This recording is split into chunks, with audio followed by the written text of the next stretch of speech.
Check out Paddy Power's new and exclusive Cash Card Plus, available to use online, at ATMs or even down the local. Paddy Power, you beauty.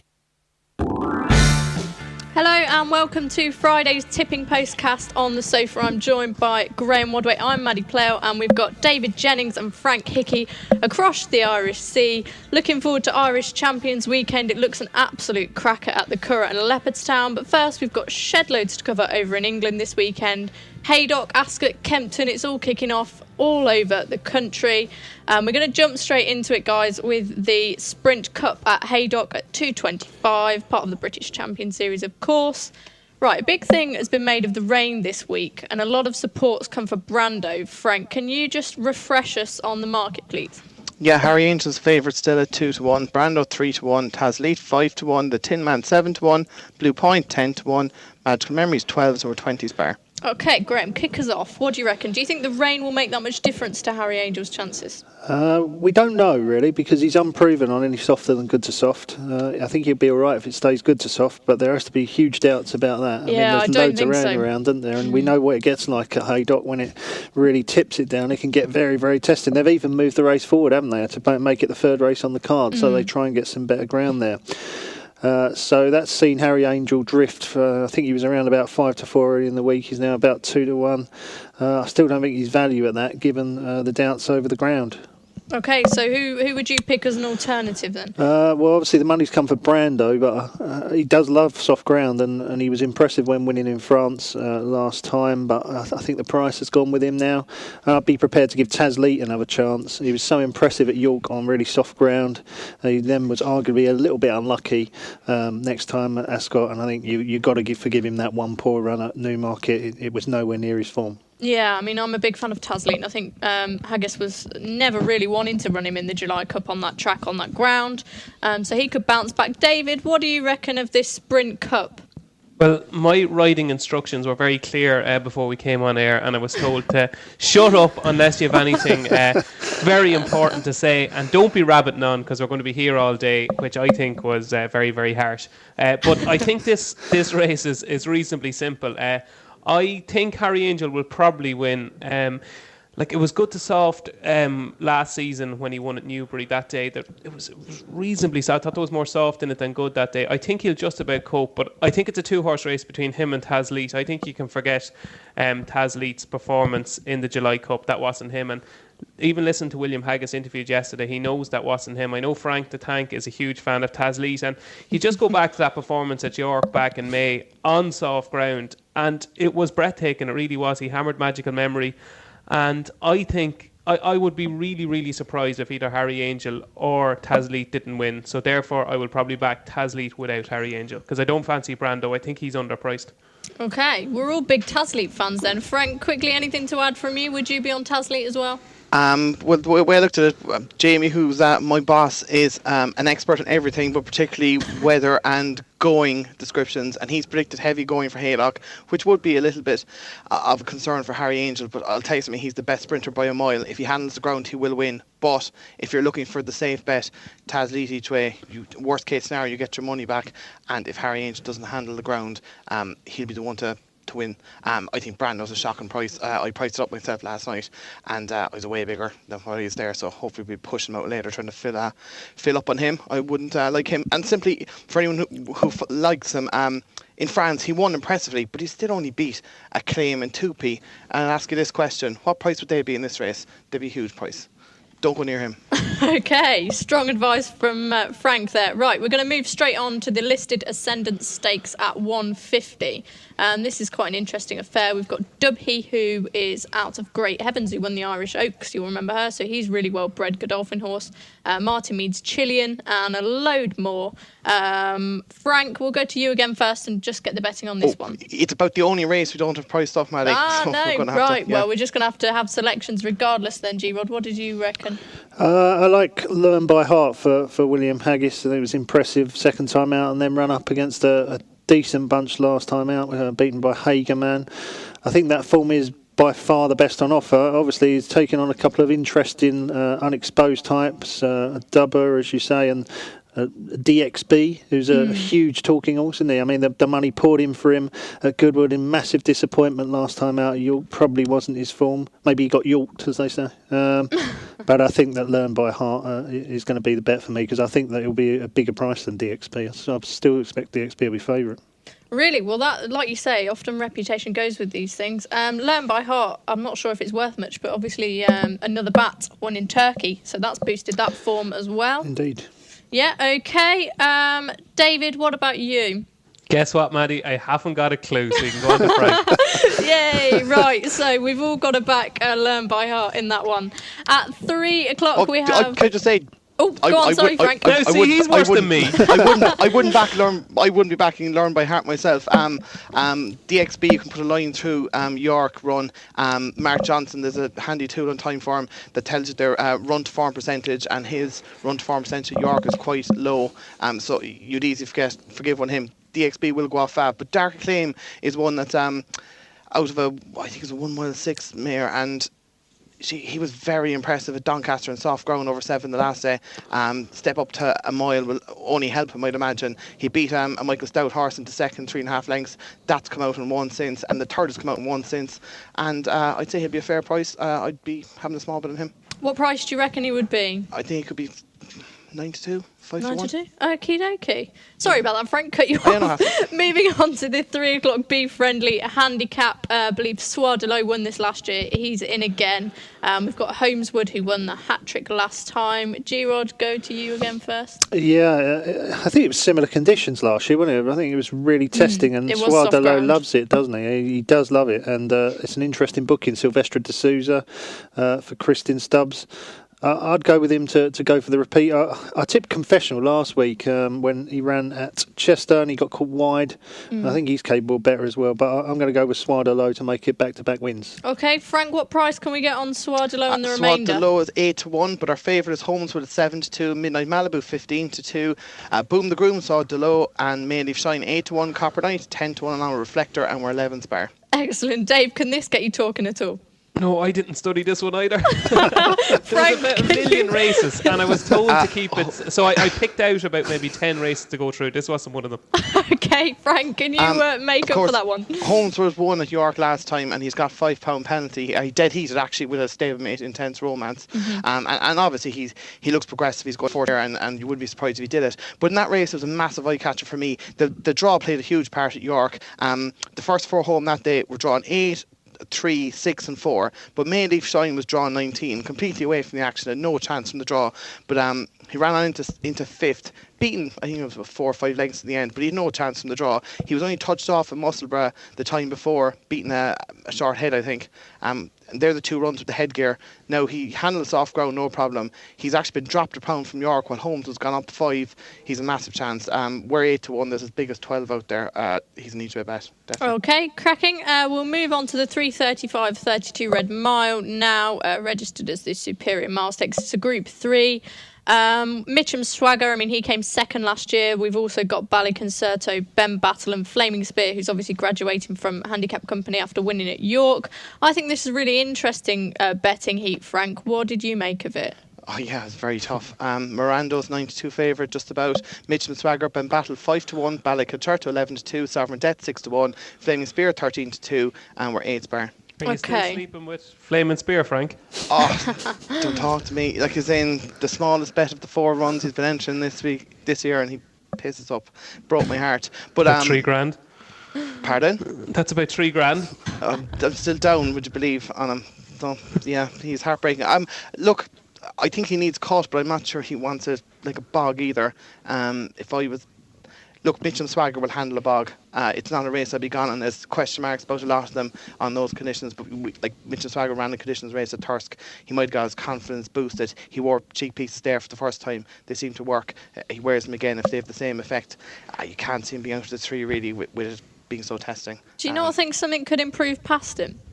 Oh, definitely, but the problem is, like, something more than likely is. But then again, there's a question mark about so many of them on the ground that you just know he'll run to 11. It's not unbelievably high or anything, but it might be enough. Do you know, like, that's the way I look into it. Like, I priced it this morning, and, like, I think Flaming Spear will win one of these at some stage, but I prefer him on maybe no worse than soft ground. Okay. But I think yeah, if it gets to heavy, I'd just leave him alone tomorrow. I Okay. think that big handicap at the Balmoral at the end of the year would be one for Flaming Spear. I'd be giving him Okay, nice that. anti-post tip there. David, did you look at this one? I did. I Hurrah! gave this a right study, so I did. So put on the kettle there and have a cup of tea. Make up for it. Yeah. I think this is quite shrewd what Saeed Bin Surur has done here with Ben Battle. I think the drop and trip should be fine, and I think he's in a different league to these. I think he's very, very close to being a Group 1 horse, and possibly when things go right, he is a Group 1 horse. Like, he was 5th in the Derby, and he's loads of pace. I don't think any of these could perform to the level that he's been performing at.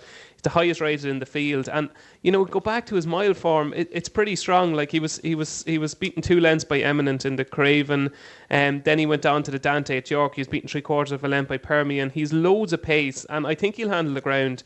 It was good to solve that day in the Dante. And I just think it'll turn into more of a stamina test on the ground, and I think he will cope better. I think 6-1 is a huge prize. I thought he was about a 7-2 shot or 4-1 shot. That's what I like to hear. A bit of confidence, I think he could. I think you're right. He could have that class edge. Graham, what about you? Yeah, I think it's an extremely difficult race to weigh up at this stage because it's very much a ground race. If it gets extremely heavy, then Mitcham Swagger will be very, very difficult to beat. But I can't believe he'll be good enough to win unless it's really bog-like. Yeah, I think I'm in the same camp. In which case, I'm with David if it's not bog-like, because I think that Ben Battle was very impressive when winning at Royal Ascot, and he's taken a huge drop in class. I think he contested the King George, didn't he, last time out? And I thought he was a bit of a lively outsider that day. He didn't run that badly, did he? He ran okay. He ran quite well, yeah, and that was a much better race than this. I mean, he's down in trip, but we're expecting the ground to be on the soft side of good, so that should bring his stamina into play, and I think he'll go really well. The other one that's worth a mention is Ballet Concerto. I know there's a lot of people that think that he likes better ground, but to my eye, he's got a real knee action, and I think he'll be well suited by soft ground, and he also stays further, but I like Ben Battle. He's improving as well, isn't he, Ballet Concerto? So maybe not one to discount. We're moving on to Ascot now, and the 2 races on ITV4. We've got the 2:45 Cunard Handicap, Birchwood Squats, Firmament, Masham Star, just a few to name. Frank, how do you bet on this one? Yeah, Birchwood 5-1, Squat 7s, Firmament and El Haim 8s, Remarkable 10s, Masham Star, Midjack 12s, or 14s bar. Okay, Frank, do you want to kick us off with your thoughts on this one? Yeah, I put up one at Goodwood there a couple of weeks ago. Shady McCoy, he was done from the draw. It was kind of like if he got into a decent position, he'd have a chance, but he had no chance from the draw. But he's back to Ascot, where he's run well twice. He wasn't beaten very far in the Victoria Cup earlier in the season. He was beaten 1.25 lengths off £2 higher, and he got no luck at all in the run in the international. I think he was at International afterwards. So he's actually £2 lower than that Victoria Cup run, and George Wood claims another 3, and Ian Williams is one of my favourite trainers for landing a bit of a touch. I think this fella can run well at a decent price. He's 16-1. Oh, I love Ian Williams. I think he does so well with his dual purpose horses. David, quick look at this. Yeah, very, very tentative vote for Squats. Got absolutely no run last time at Chelmsford. It was a real messy race, and it's a type of track sometimes you can't get into the race often when you're held up way out the back. It finished 8th to Masham Star. It was beaten 3.5 lengths. That doesn't tell the full story at all. Kind of was switched towards the inside at a crucial stage and got no run. Thought the run before that at Newbury was reasonably impressive. Again, was kind of blocked in its run. That was off a mark at 95. It's been dropped a pound since running at Chelmsford, down to 99 now. So, I just thought in an open race, I thought Squats, if the gaps did open, stalled 16, it's hard to know whether that's going to be a positive or negative, and will need luck and running. But if the gaps do open, she'll be thereabouts. He's one of those horses, he likes finding trouble, doesn't he? He sort of just Loves skies it. through. He's like Frank. Right, Graham, what do you reckon of this handicap? I really fancy one at a good price. Top score.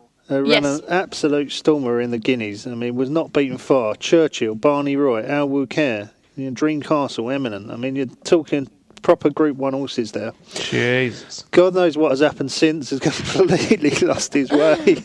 But that sort of form, for a mark of 106, will be more than good enough. And I just got this gut feeling that he is going to bounce back. I can't explain why.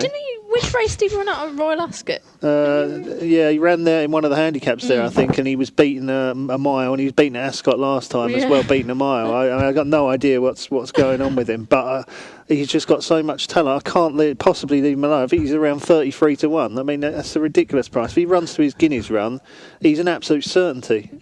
An absolute certainty from G-Rock. That's what you want from your tipsters. I have a good feeling that he's going to bounce back. I can't explain why, but I just have a good feeling. That's proper analysis, that is. Can we have some more of those? The 335 Appletiser Stakes.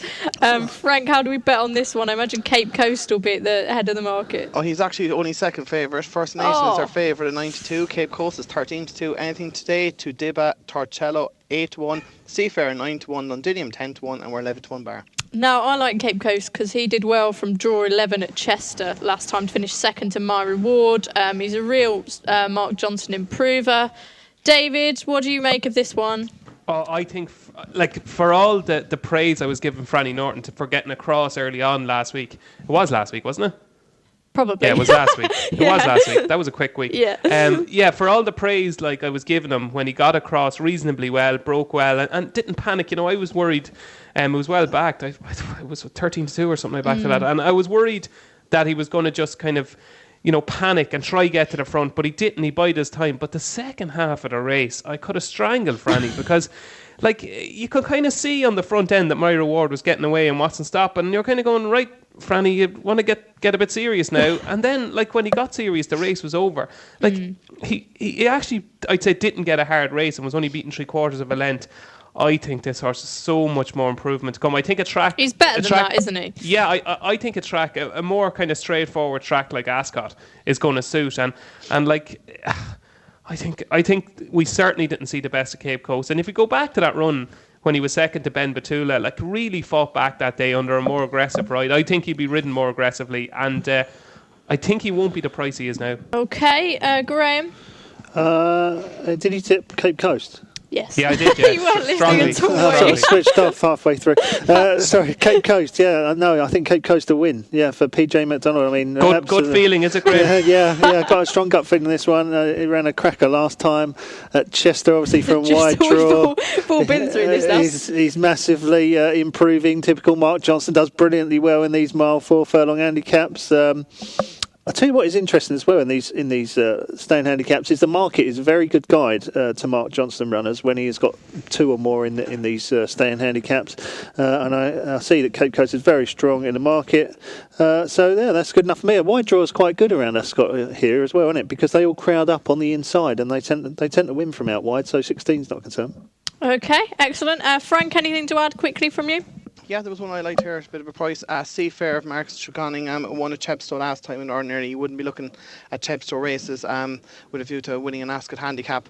But the third has come out and absolutely bowled it up at Chepstow yesterday. Seafair got £7 for that win, but Tyler Saunders actually claimed 7 off, so he's running off effectively the same mark with the claim included. The mile and a half that day really seemed to suit, and he handles caught on the ground. I think we're 9 to 1. I think there's double figures out there. That's an each way price for me. Okay, Seafair for Frank. Over to Kempton now, where we've got the Serenia. I don't know if I'm pronouncing that right. Group 3 stakes at 425, won by Middle Park winner The Last Lion. Invincible Army arguably sets the standard. We've got Corinthian Knight in there as well, and a load of others. Frank, how do we bet on this one? Oh, we don't have betting on this either. We don't. Great. No. Okay. We only had the 27 races priced up anti-post for the weekend, so we had to cut a few. Fair play. Your selection being this one? This is certainty. Absolutely get what you can on. Ektidar of Sir Michael Stout. Is that the one that's just had one run? One run in Nottingham, one easy. I'd say this is an absolute 2. Probably not as good as Expert Eye, but I'd say it's probably the second best 2-year-old they have. And yeah, this is just an easy way to build up your bank for Leopardstown. Okay, well, what price do you reckon you can get on him? Well, I must check and see if I'm compiling it. If I am, you won't be getting much of a price, I'll tell you that now. Okay. I'd say I'd be surprised if there's any bigger than 7 to 4. Okay. 15 to 8, but I'd be very surprised. Okay, David, do we reckon a horse can go on to win the Middle Park in this race like the Last Lion did last season? I like Frank. I love Ektidar, but I have to say I was a little bit disappointed with Mountain Guard.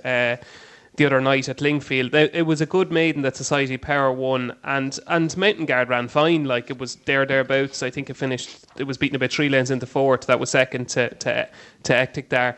But it was just so impressive that day. And the fact that one of Sir Michael Stouts went off so short in the betting, like, speaks volumes. It really does. I'd say he's a star. I really would. I'd say he's something a little bit special.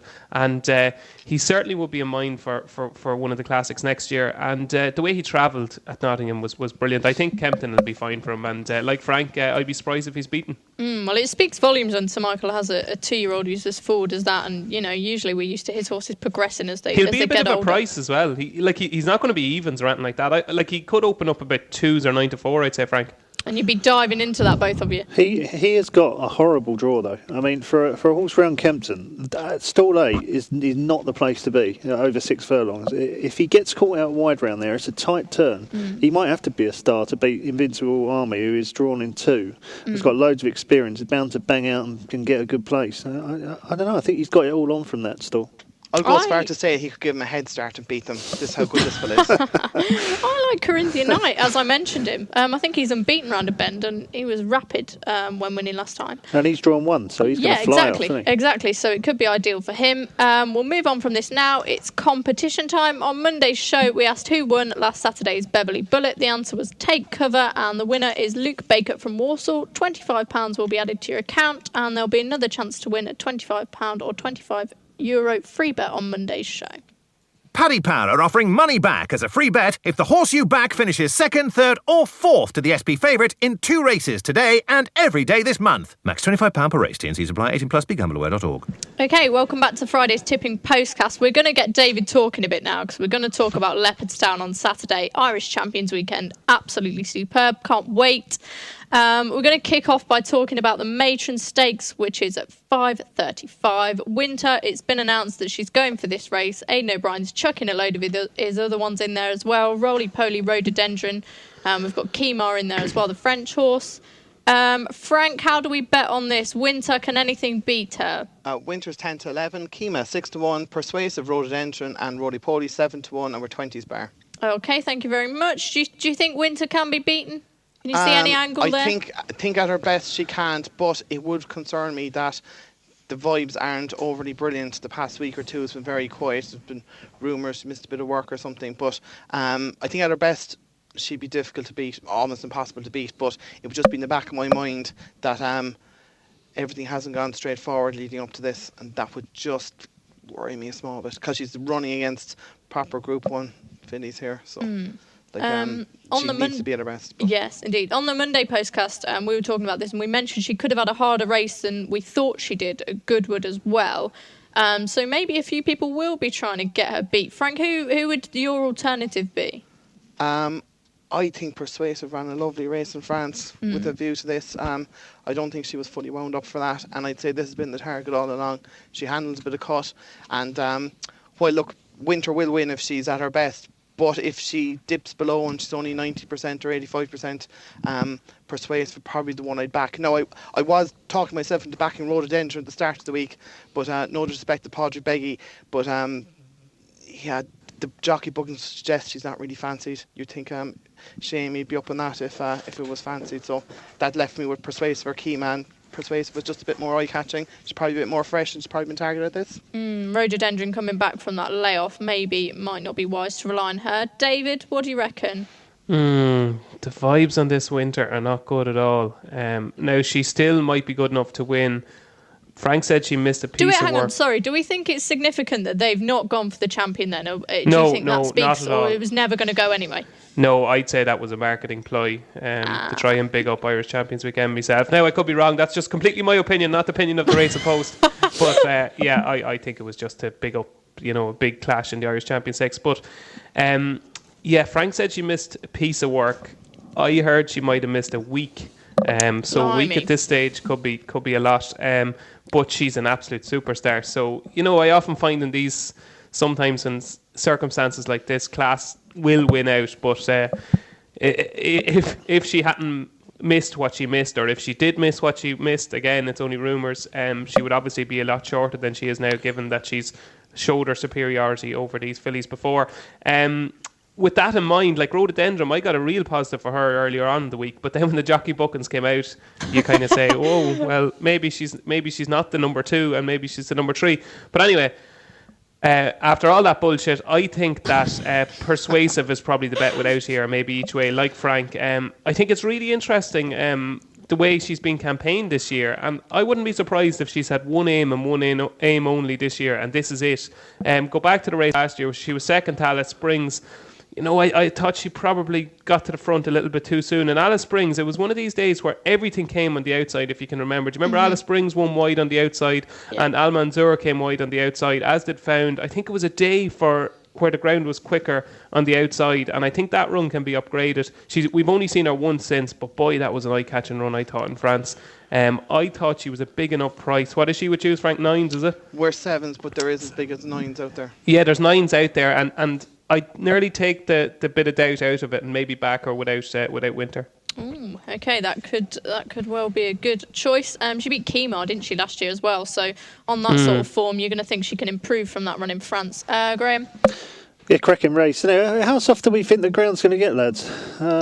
Good to yield in at the moment? I'd say that's probably all you're looking at, was it? I kind of working off good to soft. Leopardstown is the best drainage in the world, like, so it could quicken up. If they got a dry spell in the morning, it could quicken up nicely. Well, I thought that Kemar was the bet. Okay, so you're going against the lads then, yeah, really? I haven't watched that race in France. I can see what they're saying about Persuasive, but I thought Kemar was a lot more unlucky of the two. She wasn't she? And I thought the Royal Ascot run is real tip-top form. It's working out well. Al Jazzy won nicely at Sandown, albeit I think it was a Group 3, wasn't it, last week? And Usherette, we know, is close to top class. Well, she's won again since as well. Yeah, she has. In the 4th, I really like Smart Call. I thought she was a bit unlucky not to be placed next time in, I think it was the Jean Romanet or whatever it was, Group 1 in France. I think that Royal Ascot form is really strong. And I'm quite happy to hear the rumours about Winter, because there's no doubt about it. If Winter turns up on an absolute A1 game, she will definitely win. I think she is a real top-class filly. But it seems all of us don't think that she will. Well, there's enough doubts at that price, isn't there? I mean, it's different if we were taking 5-2, but I mean, being asked to take odds on about Winter when there's so many question marks surrounding her, not for me. Okay, we'll move on now to the 6:10 Clipper Logistics Boomerang Stakes. It's the Group 2. Again, this is quite a close betting heat, I would think. We've got Soudois, Sir John Lavery, Alexios Komnenos, I don't know how to pronounce that, and White Cliffs of Dover in there. Frank, how do we bet? Sir John Lavery is our favourite at 6-4. Alexios Komnenos 3-1. Soudois 6-1. Psychedelic Funk 9-1. Custom Cut 10-1. White Cliffs of Dover 12s and True Valour 16-1. Okay, so it's not a close betting heat as I thought, but maybe it won't be a cakewalk for Sir John Lavery. What do you reckon? Look, he seemed absolutely transformed, dropped to a mile the last day in Cork, but like, while he was visually very impressive, he did beat Rose de Pierre, and it was probably just before, maybe a week before Dermot Wells' stable started to take off, and he was getting £5 off her and beat her 3 lengths. So really, he was entitled to do that, and maybe he's kind of short enough for me. The one I like is Alexios Komnenos. I like him too. Good. he won the Desmond Stakes nicely enough the last day by a length and a half. He probably needed the return. He's obviously not the most robust. He hasn't had that many runs, 4 in total. Like, he'd won on his debut last year, and if anyone forgets, he was only beaten a neck by Churchill in the Tyros Stakes, a Group 3 last year. So this fella has got plenty of ability, and I'd say 3-1 is fair enough. I'll be backing him. I agree with you. I like him a lot. Like you say, he's a very classy horse. He's had his problems. David, what did you make of this contest? I love Alexios Komnenos. I really do. You all say it so much better than I do. We spoke about this horse on Monday, and I just cannot get my words out. Say it again. And I wouldn't be the best at pronunciation at the best of times. Alexios Komnenos, I think. Perfect. Yeah. I interviewed Fozzie Stack earlier on in the year. He obviously took over the licence from his father, Tommy, this season. And it was quite funny. This was, I'm trying to think of when it was. I don't know. It was a couple of months ago anyway. But we were talking about Alexios Komnenos, and he basically said that he had this race in mind for Alexios Komnenos back then, and it's a funny type of race to kind of target a horse at. It's not a Group 1, it's a Group 2, but this was in his head as the key race for this horse this season. And you've got to love its run like last time at Leopardstown. Beat Music Box, who was at the peak of her powers at the time. She's held her form really well this season. I was really, really surprised to see that you had chalked her up at 3-1, Frank, to be honest. I thought it would be very, very close in the betting between him and Sir John Lavery. And I actually just think he's a better horse than Sir John Lavery. And I'd agree with you. I'd say once that's revisited this evening, that'll be changed. Yeah, and I think he's a better horse, and I think he handles Leopardstown really well, loves the place, best form is there, has been trained for the race. Like, he obviously had a problem, but I think they've got him back right now. So I wouldn't be surprised if he went off favourite, and I think he'll win. Okay, brilliant. G-Rod, what do we make of the British challenger Soudois? He seems to really struggle to get his head in front in these races, doesn't he? Yeah, I had him in the tracker for a while last year and lost a few quid on him because he always finishes second and third, didn't he? And I was convinced he was going to pop up in one of these races, and he never did. However, it is quite interesting that Danny Tuthope's over there to ride. It obviously got two. The stable's got two in this with Custom Cut in there as well. And David O'Mara's got loads and loads of runners at Haydock, at Ascot, all over Britain that I'm sure one of them will pop up. So I'm surprised that Danny Tuthope's over there riding that. I could see him running really well. Perhaps a bit of a tip in itself. Yeah, I could see him running really well. Whether he's up to winning, it depends how good the Irish ones are. And I'll be honest with you, I've got no idea how good they are.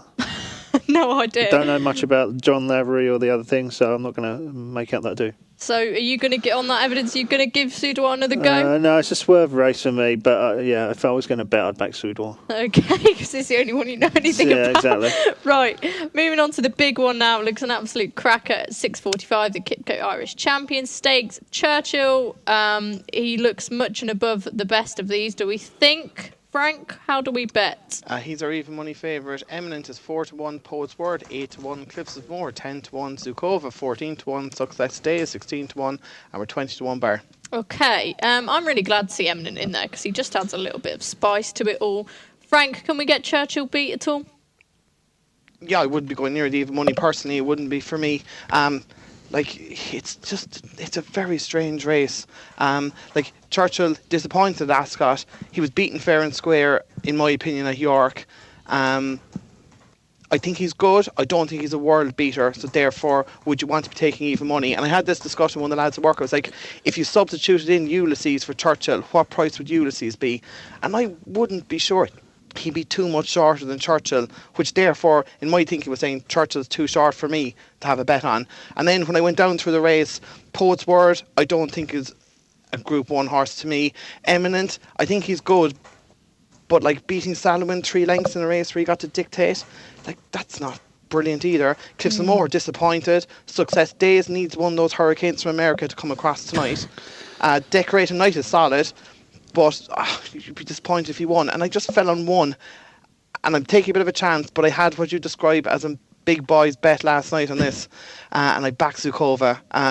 Look, Dermot Wells had an awful season. They've had a bit of a virus, I believe, and he really struggled for most of the season, but in the last 3 weeks he's turned it around and they're flying it. And if you remember last year, she won the boom. Well, no, what she win? She won on this card last year. She beat US Army Ranger, but even though it was only half a length, she killed on that day. She was eased up close enough to the line. She looked really good, and they mentioned that she was an arc horse for this year.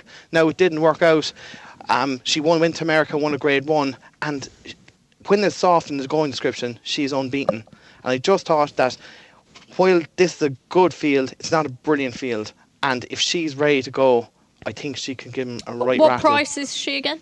She's 14-1 with us. I think there's a bit of 16s. I wouldn't be shocked if this went off single figures tomorrow, particularly if we get some rain overnight. And if she's ready to go, she's a huge chance, I think. She's not a 16-1, a 14-1 shot. Okay, well, it sounds like David's typing away. Either that or he's playing ping pong. Churchill for you, David. That would be impressive if I was playing table tennis. That's what it sounded like to me. Yeah, when Frank starts these arguments before me, I'm always intrigued because I really want him to say what I think. So he said two things, one I completely disagree with and one that I agree with. So which do you want first? Sure, go with the disagree. Okay. Oh, look, I'm being given all the decisions here. I think, yeah, we need somebody to keep track of it. I think that Churchill will win. That's the bit I disagree with. And to be honest, like Frank, I started studying this race, and my initial thought was, right, Churchill is not going to win this. What's going to beat him? He's no value. And by the end of the couple of hours, I said, you know what? Churchill is going to win this. He's the best horse in the race. I think a repeat of his run at in York, where you can make so many excuses, you really can. I don't think that was the true Churchill. I think they took each other on, himself and Barney, from so far out. They set it up for Ulysses. They couldn't have put it on a platter for him any better. And listening to Aidan, it's so funny. Like, he was supposed to run in the Sussex, obviously, at Goodwood, and then the ground went against him. And he kept saying to me in the lead up to he kept saying, we would have loved to run him in the Sussex, we would have loved to, it just fitted in perfectly. And it's all about kind of paths with these horses. They have a specific path, and I think missing that race was key for Churchill. And I just think it was that fitness at the key part of the race when Ulysses came by that he was missing. Like, the vibes I get, now this is completely my opinion, and I don't necessarily agree with it, but the vibes that are coming out of the yard are that Churchill would kick Winter out of the way, and they cannot understand why people are saying that Winter is better than Churchill, and if Winter ran in the Champion Stakes, she'd beat him. Maybe she would, but I'm just saying the people that know the two horses best say that there's no comparison between Churchill and Winter, and that's huge, I think. Aidan told me that Ryan could not wait to ride this horse over a mile 2 all year. Kept asking, want to ride this horse over a mile 2, want to ride this horse, couldn't wait to ride them. And he obviously went for Churchill over Cliffs of Moher in the Juddmonte. I think we might see the real Churchill again, and I think he'll win. What I do agree with Frank is, I think if he's not to win, I think Zukova will be the one that will beat him. I think it's very, very shrewd what Dermot Weld has done here. He's trained her for one race. He needs a big winner. He really does. Like, this is his whole season basically hinges on Zukova, because it's all he's got basically. And I think she will be trained to the absolute minute for this. Any rain that falls is going to be a huge bonus to her. Frank said there's some 16-1 available. She'll go off about 6s, I think. I think she'll be the plunge horse in the race, especially if the rain arrives. But I just don't think she's got enough speed to beat Churchill. So that's why I think Churchill will win. Okay, very, very nice. We like those strong opinions, and it's really interesting that you say they think Churchill is just far better than Winter. I mean, the betting's reflected that, hasn't it? I mean, they've kept on coming for him. Vibes, they're the vibes. You get these little vibes. So, I'm sure they have. I'm sure they just rang you up and just thought, you know what, let's tell David Jennings. Are the vibes like gut feeling, is it? Is that what the vibes are? It's like gut feel. Yeah, just a gut feeling. We'll go over to you now, G-Rod. Do you think it's Islands or Poet's Word? What do you make of him? I think Churchill is obviously the best horse in the race on his best form. I think Ulysses is a tip-top class horse, and I think that he will get even better, Ulysses. And I think Barney Roy is fairly smart as well. However, the price is too short for me at 10 to 11, with doubts about the ground at the moment. Will it get really soft? For me, Eminent is short enough. I mean, he made all, got an easy lead in France last time, beat a bunch of Group 2, Group 3 performers. I don't get the drop-in trip for Poet's Word. I think he definitely improved for a step up to a mile and 4 last time. I think he is a Group 1 horse, but I don't think he's a Group 1 horse at a mile and a quarter. I think he's a Group 1 horse at a mile and 4, or maybe even further. Cliffs and Moher is disappointing. So Zukova, another vote for Zukova each 3 way. 3 out of 3 is the bet. She's definitely got the ability to be in the frame for sure, and she's a massive price at the double figures on offer. Okay, we're just going to try and rattle through things now on Sunday at the Curragh, but beforehand, can we get your Saturday naps, please, lads? This will not be beaten. Okay, I'm going to go round the opposite way. Graham, Saturday nap. I've got to find out where it's running. It's running at Haydock. Time to study in the 4:45. Okay, excellent. David? We don't like hesitation. Give us both then. I'm between two. The two that it's between, I think both of them will win. Azira in the 5:05 at Leopardstown, and Alexius Comnenus in the 6:10. By virtue that Alexius Comnenus is a bigger price, I'll go with Alexius Comnenus. Okay, you just like saying that word now. He's taking the mickey out of me. Alexius Comnenus. Shut up. Frank. 425 Kempton, Ectidar, get your wheelbarrow of cash out. Excellent. Okay. Can I just mention a couple of horses that before we move on to Sunday, if that's okay? Yes, just of course. Two that are on my list. One is the 540 at Ascot, Casbah. He got no run at all at Sandown last week. He is rated 97 on the all-weather. We all know that the all-weather form can transfer across to Ascot very well. I think he's running off 87 or 88 or something on turf, and he looked like he might not have won, but definitely would have been placed last week. There's a big run in him. He's likely to be 20, 16, 14 to 1, something like that. He's an each way bet. And in the 505 Ice Lord of Chris Wall, he is back down to a mark he can win off. He's ran 3 solid races out of the last 4. He likes a bit of cut, and he's gone okay here before. I think he's another one that'll be a massive price, and you can back him each way too. Okay, we'll be back in 1 moment. Paddy Power are offering money back as a free bet if the horse you back finishes 2nd, 3rd or 4th to the SP favourite in 2 races today and every day this month. Max £25 per race. T&Cs apply. 18 plus. BeGambleAware.org. Okay, welcome back to Friday's Tipping Postcast. I'm joined by Graham Rodway, David Jennings and Frank Hickey. We're going to quickly touch on the Curragh Sunday of Irish Champions Weekend now. We've got a race which I've just been talking non-stop about in the office for the past hour or so. The 340 Moygler Stud Stakes, Alpha Centauri, Clemmy, Magical, Happily, September. And then we've got another horse coming in there off the back of a really nice main run, Murin, who I like. Frank, how do we bet on these? It's Aidan O'Brien Monopoly, isn't it? Yeah, it's just after being rejigged there with the jockey bookings confirmed. So Magical still favoured at 5 to 2, Clemmy 3 to 1, Alpha Centauri 7 to 2, Happily 6 to 1, September 7 to 1, Murin 12 to 1, and we're 25 to 1 bar. Oh, see, I like Happily. We'll see if anyone agrees with me. Graham, do you want to kick us off for a change? Yeah, it's a cracking race, isn't it? It's brilliant. The problem is that they're all trained by Aidan O'Brien, or most of them are, so it's a bit of a guess-up. And then we've got the jockey bookings through, and we've got Ryan Moore on Clemmy, which is even more of a surprise, because I expected him to be on Magical, but... it's just a race to watch for me. I can't have a strong opinion on it, especially now that Ryan Moore's thrown a spanner into the works and jumped on the Clemmy. That's the one that's related to Churchill, isn't it? And yes, it's sort of a similar type. It just doesn't seem to do anything amazing, but keeps winning. A lot of people think she's a sharper, more of a sprintier type, if you like. David, what do you make of this race? First of all, I think that Clemmy won't run and Ryan will ride Magical. Okay. Listen, that's. I just think with the way the ground has gone, Clemmy obviously needs quicker ground, and I think Magical coped really well with the ground the last day.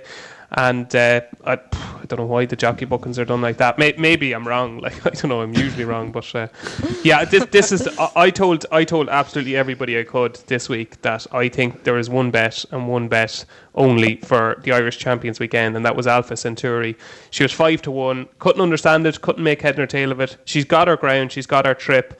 She worked brilliantly apparently last week. I think she's a really, really good filly. She's a giant, and I think the break would have done her good. She started the season, she had 3 quick enough runs. She's huge, isn't she? She's absolutely massive filly. Oh, she's absolutely huge. Yeah, she really is a giant. And I think the form of that Albany Stakes being let down by different league. I was going to say she didn't run great in France, did she? No, she didn't. No, but then you look in behind. Madeleine was only 5th. She's a decent filly. Actress was 6th. She's won since. Clemmy was 7th. I don't think it was a desperate race. Natural has ran well since. I don't think it was a desperate race, and I still think she will turn out to be by far the best filly in it. And they were petrified about the ground going in that day. This is all her Christmas is coming at once. Soft ground, 7 furlongs to Curragh. I think she ticks so many boxes. I couldn't believe she was 5 to 1. Okay, so gone from Graham's no opinion to your very strong opinion. Frank, who are you with? Very strong opinion or not really much? Not Dave Jennings strong, but middle of the road. Magical's been pushed because Donica's on it and not Ryan. But the first day she ran the Curragh, she did a lot wrong and she stayed on massively in a massive eye-catching fashion. And I was like, Jesus, that looks like. I think we quoted her for the Oaks and the Guineas after it, and she went to Cork then and stepped up from 6 to a mile, and she'd only barely clung on. You were like, oh, that's a bit underwhelming. Maybe she's not half as good as we thought. But what we've learned is that Mary Tudor, that she barely beat at Cork, was 3rd the last day in the Curragh, so she's a bloody decent filly as well. And Magical, I don't think it was much of a. Some people suggested it was a bit of a fluke the last day. I don't think it was. I think she's just really, really good. And the fact that Donica has rolled the last twice, it wouldn't put me off that Ryan is not, even though he might switch to it, as David alluded to earlier. I think for me she'll be clear fat for the Guineas. I think she's brilliant. Okay. Really like her. She's brilliant. Love that quote. Moving on to the national stakes now at 4:15. Aidan O'Brien's won the last 3 of these with Air Force Blue Glen Eagles and obviously Churchill last year. Is it a penalty kick for Gustav Klimt, Graham? Yeah, I think it is. The form of the Newmarket win has not really worked out that well. Nebo was a little bit disappointing next time. However, we all know what happened at Newmarket. I mean, could not have found any more trouble in running, and it was amazing that he won the race. I mean, a lot of people have made a big thing of this and said, well, he didn't have the pace, and that's why he was shuffled back and all the rest of it. Do you just think, no? No, I don't think that was the case. I just think he was very, very badly hampered and did brilliantly well to win. And by all accounts, he's done everything right at home since. He's clearly among, if not the number one juvenile at Aidan O'Brien's yard at the moment. And I expect he'll justify odds on favouritism. Okay, well, as I say, you look back through the previous winners of this, he usually sends his best 2-year-olds here, so maybe that's a tip in itself. David, are you going to prove me wrong with that statement? Yeah, Maddie, I've talked a lot of rubbish so far in the last half an hour, so I'm going to keep this very simple. I think Gustav Klimt will win. Okay, Frank? Look, he's the most likely winner, definitely. But I don't like him as a horse, to be honest. I really don't. Like, as in, if he wins the Guineas, I'm giving up the game. I don't like him at all. They made a lot of excuses. He won't win the Guineas, I'll tell you that. He'll probably win tomorrow. But if you're looking for a bet, verbal dexterity looks a big price each way, considering I think 6 furlongs on good ground wasn't what he was looking for the last time. At the car as well when Beckford beat him a length. I think the step up to 7, if you go back to his debut, he ran over 7 on soft ground on debut and he absolutely walloped him. He won by 9.5 lengths. I think he's better than he showed the last day. The step back up to 7 and the bit of rain, I'd say it'll be at least soft ground, if not worse, at the car on Sunday.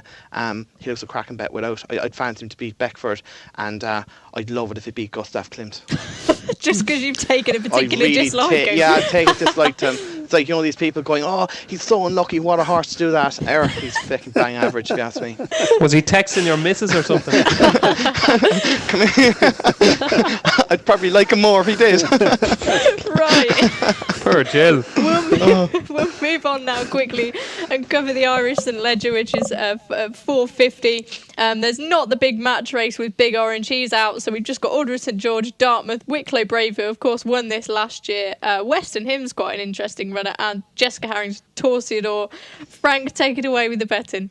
Order of St George is 4-11, Torsidor 15-2, Dartmouth 8-1, Wicklow Brave 20s, Mount Moriah 25, along with your Lord Yates and Western Hymn, and we're 33-1 bar. I'm interested to see you've got Torsidor so short. What do you reckon? Do you think he should be, or do you think Order of St George is just going to win? Well, look, at his best he wins, but he has a habit of getting beaten every so often. He's a quirky old bugger, isn't he? He's the kind of one where, I wouldn't put anyone off having each way bet, but I couldn't back him at that price myself. It's probably just one I'll watch. I suppose, even go back to last year, I haven't priced this race myself, but is Wicklow Brave a little bit of a big price? At just 20s each way? 20s, yeah. Yeah, 20-1. He did win this race last year, and look, who knows how he managed to do it, but he's probably a decent enough chance of running into the frame at 20-1. But it's not probably a race I'd have a bet on, to be honest with you. Okay, so perhaps just watch David. I think it's really straightforward. I think Order of St George will win, and I think Torsidor will be second. He is he can be a little bit of an enigma, and you just don't know sometimes if he's going to go by, and he does think about it a little bit, but he's ability-wise, he has more than the rest of them put together. And I think the key thing with Torsidor is the ground.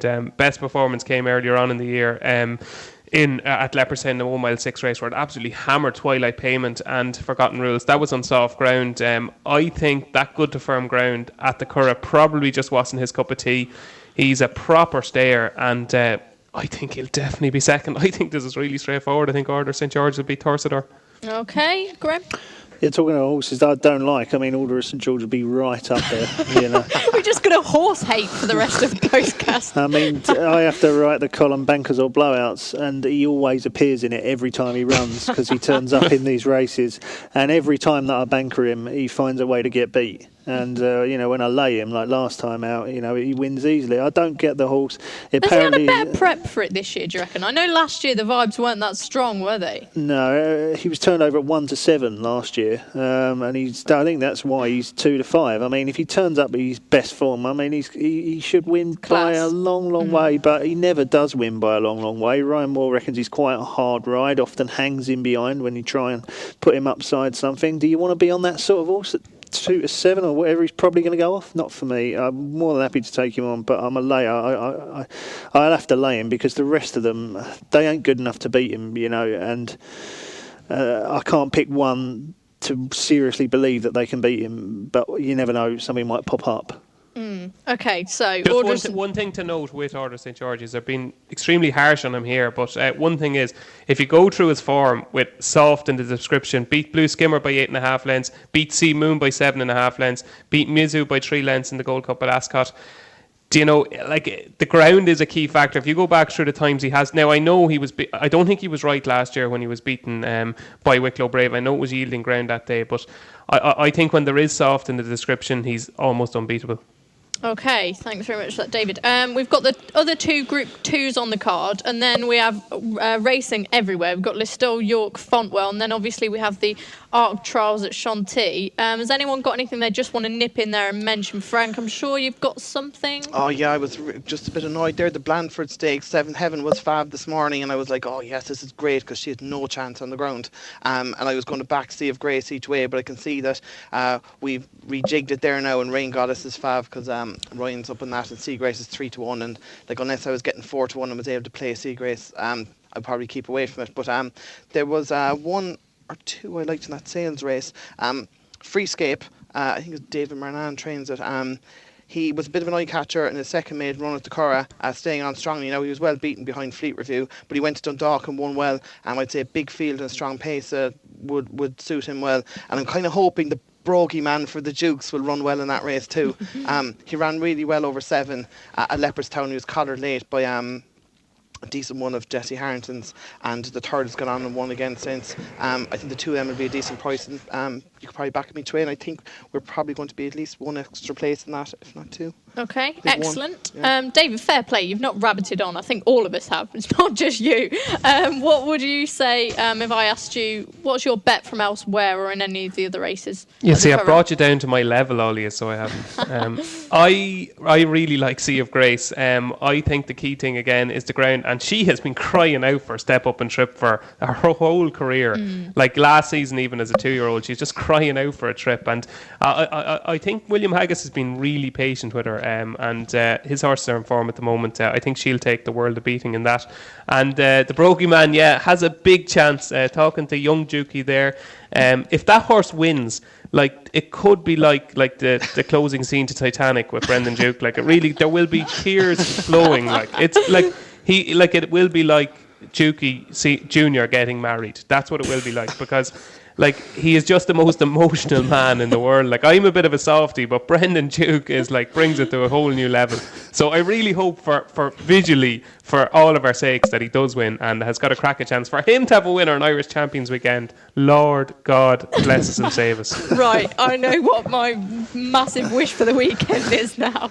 And you won't be disappointed, Maddie. I assure you, you will not be disappointed. Come on. This man is TV gold. Well, I think I've seen him before. He's got a decent 2-year-old, hasn't he? Warm the voice, and he absolutely loves him. He's a bunch of decent 2-year-olds. So he's been in great. And can I just mention? I just want to make sure it's running first. I just want to mention. I'll get to Graham and then come back. It's not running. What's the horse anyway? We've got to hear this. No, go to Graham first. Okay, Graham.